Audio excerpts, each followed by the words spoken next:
So I have a friend who says that there seem to be only two good options for living as a Christian in the economy. One is to make your own clothes and to basically opt out of the market. And the other is to still drive your SUV, but just be a little bit nicer to people at Starbucks. But it seems that we can do better. We can find a middle way between opting out of the market and basically baptizing its values.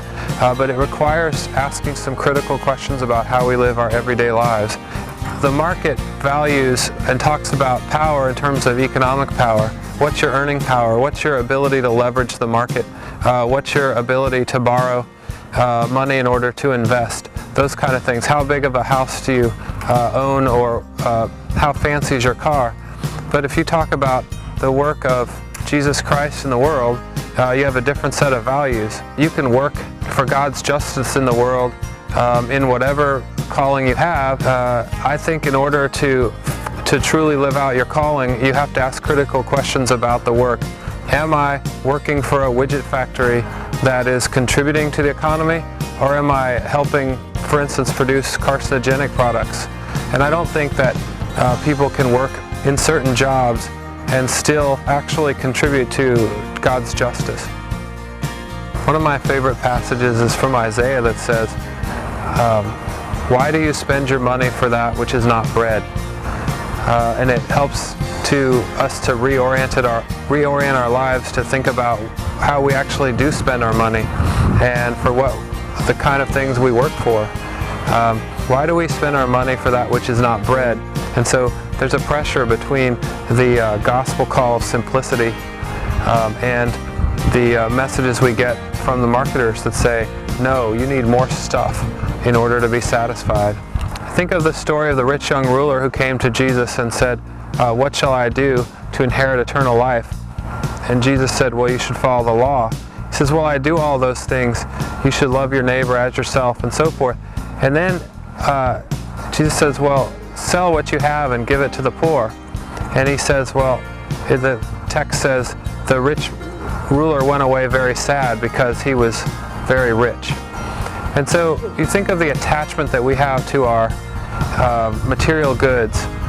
It's a kind of unhealthy, it's a kind of sickness, really. Living out this faith in everyday practice is quite a challenge. So how do we think about what I call theocentrism, of keeping God in the center of our values? It's a challenge, but it all does come down to practices, how we live our everyday lives at the workplace, in our families, in our communities, in our churches. It's the status quo to think about money as the ends, the goal of life, especially of our economic lives. And instead we should talk about money, income and wealth as means to make possible all kinds of important ends, those ends that we think fit with God's plan for the world, for our own lives. So it's amazing how radical a shift it is to move income from being the goal of our lives to thinking of it as a means. Why? Well, it helps us then to ask the question, well, what are the ends or the goals that we should be pursuing? If it's not income for its own sake, or if it's not a cult of security thinking we couldn't possibly retire until we get that number, whatever that number is, but rather think about income as a means to do things, we can say, well, what are the important ends in our lives? Not the ends that the world tells us we should pursue, but that we determine through a sense of vocation, through a sense of call, through a sense of justice, what should we be doing in our own lives and in the community of faith and in the important nonprofits that we support in the world. And so the first thing I talk about then is shifting money talk from ends talk to means talk. What makes a good living? What makes good living?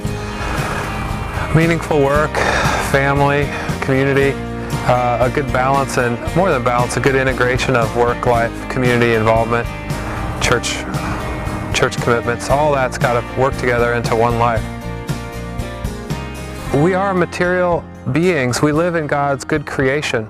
And so there are some ethicists, there are some Christian thinkers who tell us we should renounce the world, or that the market is just simply evil. But I don't believe that.